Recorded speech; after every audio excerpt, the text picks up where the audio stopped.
Hello everyone, welcome to fix guideline. BSTC pre exam की तैयारी करने वाले अभ्यर्थियों के लिए एक बड़ी शानदार खुशखबरी है। आपके इंतज़ार की घड़ी वैसे ख़त्म हो गई। अगर आप अध्यापक बनना चाहते हैं तो जस्ट अभी वर्धमान महावीर खुल्ला विश्वविद्यालय ने एक नोटिफिकेशन जारी किया है और इसी यूनिवर्सिटी के तहत ही आपका एग्ज़ाम होगा। अब की बार इसी यूनिवर्सिटी ने ही जिम्मा लिया है आपके प्री एग्ज़ाम के लिए। और उन्होंने जो नोटिफिकेशन जस्ट जारी किया है उस नोटिफिकेशन में अपन देखते हैं कि भी क्या क्या एलिजिबिलिटी होनी चाहिए आपके पास में और कौन से वे में या मोड में आपके फॉर्म फिल किए जाएंगे और आपके एग्ज़ाम शुल्क क्या रहेगा या फिर इसमें क्या क्या पाठ्यक्रम और पैटर्न रहेगा और कौन कौन अधिकतम क्या आयु रहेगी, आपकी आयु सीमा कितनी रहेगी, वो फॉर्म फिल कर सकता है। तो तमाम इस नोटिफिकेशन पर आप देखते हैं। ऑथेंटिक नोटिफिकेशन है जो वर्धमान महावीर खुल्ला विश्वविद्यालय कोटा ने जारी किया है और यही यूनिवर्सिटी आपकी क्या करेगी, एग्ज़ाम करवाएगी। और एग्ज़ाम कब है और फॉर्म कब से लेकर कब तक रहेगा, टोटल इस नोटिफिकेशन में आपको मिलेगा। और आप अंत तक यानी इस सेशन को जरूर देखिएगा, क्योंकि अगर आप बीच में अगर छोड़ के चले जाएंगे तो आपके कुछ समझ में आने वाले नहीं है, क्योंकि आप ये पाठ्यक्रम भी देखेंगे, इसके साथ फॉर्म कब फिल किया जाएगा और कब तक फॉर्म फिल चलेंगे। तो टोटल जानकारी इस नोटिफिकेशन पर मिल जाएगी आपको। चलो आगे देखते हैं। सबसे पहले अपन बात करते हैं कि ये जो एग्ज़ाम होगा ये कब होगा और इसका जो आवेदन जो फॉर्म फिल है वो कब से और कब तक चलेगा। चलो शुरू करते हैं। इसमें सबसे पहले देखो यहाँ पे जो लिखा हुआ है उन्होंने कि जो डीएड जो हमारा जो डिप्लोमा है इसमें आप संस्कृत और सामान्य डिपार्टमेंट दोनों से फॉर्म फिल कर सकते हैं, ठीक है ना। ये दोनों एक साथ ही चलेंगे। और आवेदन जो करने की जो स्टार्टिंग डेट है वो है 11/5/2024 से लेकर, और ऑनलाइन आवेदन करने की जो अंतिम तिथि है वो 31/5/2024 है। तो आप मान सकते हैं कि आपके पास फॉर्म फिल करने के जो आपने दिए हैं यूनिवर्सिटी ने 20 दिन, ठीक है। और परीक्षा तो तिथि रहेगी आपकी जो 30/6/2024 या रविवार के दिन आपकी क्या होगी, परीक्षा होगी।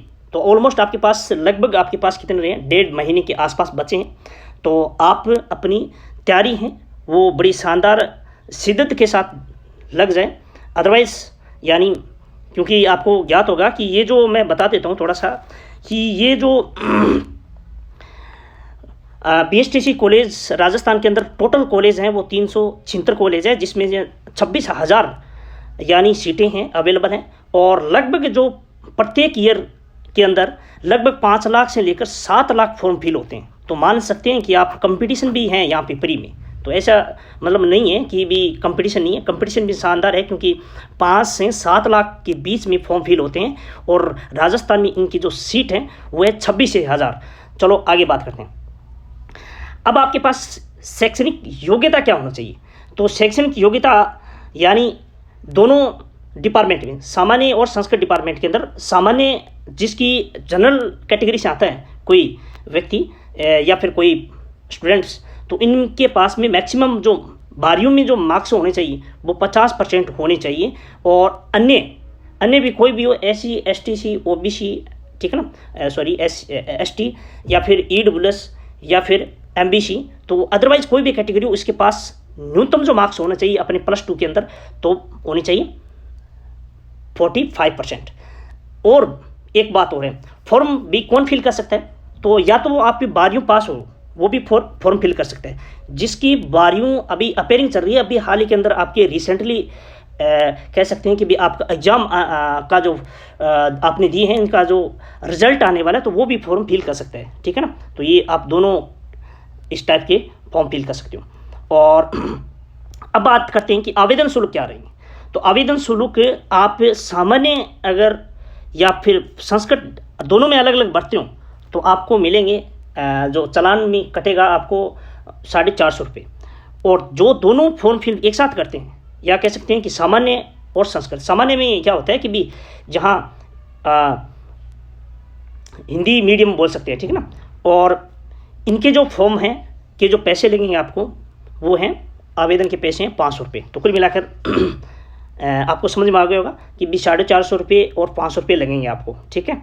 और अगले जो नोटिफिकेशन में जो इम्पोर्टेंट जो बातें वो अपन बात करते हैं। बात ये है कि भाई आपकी जो न्यूनतम जो आयु होनी चाहिए वो तो इसमें कोई निर्धारित नहीं है कि भाई कितनी होनी चाहिए, ठीक है ना। इतनी होनी चाहिए कि आपके पास 12वीं पास होनी चाहिए, ठीक है, या फिर 12वीं अपेयरिंग होनी चाहिए। लेकिन अधिकतम आयु क्या होनी चाहिए? अधिकतम आयु मानी जाएगी 1 जुलाई 2024 को 28 वर्ष से अधिक नहीं होना चाहिए। अगर अदरवाइज आप किसी भी रिजर्वेशन कैटेगरी के अंदर आते हैं, या SC हैं या STC हैं, सॉरी ST हैं या OBC हैं या MBC हैं या EWS या विधवा हैं, तलाकशुदा है, तो आपके लिए यानी छूट का प्रावधान है, बाकी के लिए नहीं है। आप 28 से ऊपर है तो आप फॉर्म फिल नहीं कर सकते। तो ये इसमें सब चीज़ें लिख रखी हैं। और इसमें थोड़ा सा एक चीज़ और लिख रखा है कि राजस्थान दिव्यांग व्यक्तियों के नियोजन नियम 2000 के अनुसार मेडिकल बोर्ड द्वारा प्रदत्त दिव्यांग प्रमाण पत्र 40% या इससे अधिक दिव्यांग होने पर ही अभ्यर्थी दिव्यांग हेतु आरक्षित पदों हेतु पात्र माना जाएगा। ऐसा नहीं है कि भाई आपकी मान लो कि भी हाथ की एक उंगली खराब है या फिर पैर थोड़ा सा हल्का सा खराब है या एक आँख में दिखता है या फिर दिखाई नहीं देता या फिर एक कान में सुनाई नहीं देता, तो इस प्रकार नहीं, आपके पास प्रूफ होना चाहिए। और मेडिकल जो बोर्ड के माध्यम से कम 40% अधिक जो दिव्यांग हैं वही मतलब इस कैटेगरी के अंदर आते हैं। आगे बात करते हैं कि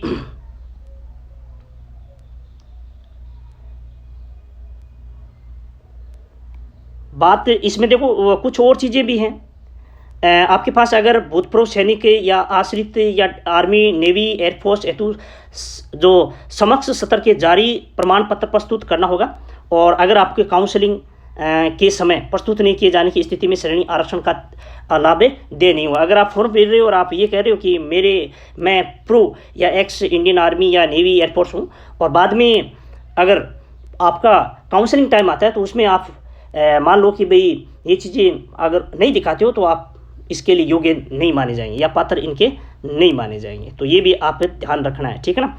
और परीक्षा जो आयोजन जो प्रक्रिया रहेगी वो कह सकते हैं कि OMR शीट पर रहेगा, यानी आपके पास ऑप्शन दिए जाएंगे 4 और ए ब स द, इसमें से जो भी क्वेश्चन हैं आपको सही लगे उस ऑप्शन को आप टिक कर देना है। अब आप बात करते हैं सिलेबस और पाठ्यक्रम के बारे में। तो पाठ्यक्रम के अगर सिलेबस के बारे में देखते हैं तो क्वेश्चन आएंगे आपके 200। पेपर में कितने क्वेश्चन आने वाले? 200 क्वेश्चन आएंगे, और एक क्वेश्चन के या प्रत्येक क्वेश्चन के 3 अंकों के, अर्थात यानी टोटल जो अंकों का जो वेट कुल जो मार्क्स रहेंगे वो रहेंगे 600 मार्क्स। और नेगेटिव मार्किंग नहीं है भाई, ठीक है ना, नेगेटिव मार्किंग नहीं है। तो बढ़िया आपके पास ये रहेगा कि सभी जो क्वेश्चन है वो अटेम्प्ट करके आने हैं, ठीक है ना। 200 क्वेश्चन आप अटेम्प्ट करके आए। आप यहाँ देखते हैं कि भाई सिलेबस कैसे रहेगा। तो 4 श्रेणी में बांटा उन्होंने।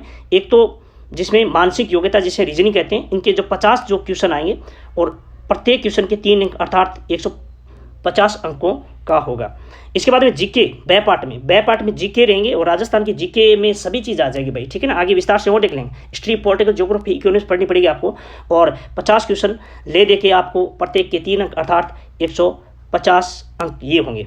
और शिक्षण अभिक्षमता के 50 क्वेश्चन होंगे और एक क्वेश्चन के 3 अंक अर्थात 150 अंक होंगे। और फिर द पार्ट में या फिर अंतिम पार्ट में, तो द पार्ट या डी पार्ट के अंदर आपको 2 चीज़ें मिलेगी। एक तो चीज़ ये मिलेगी आपको इंग्लिश के क्वेश्चन आएंगे, वैसे तो 50 ही आएंगे, 50 में इसमें 2 पार्ट बांट दिए, एक तो बांट दिया 20, एक बांट दिया 30।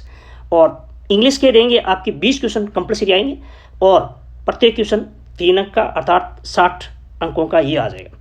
इसके बाद में हिंदी और संस्कृत आपको चूज करनी है, इनमें से कोई भी चूज कर लो। आपको संस्कृत अच्छी आती है तो आप संस्कृत चूज करो, और संस्कृत डिपार्टमेंट में जाते हैं तो उनके लिए तो आप संस्कृत आपको चूज करनी पड़ेगी, ठीक है ना।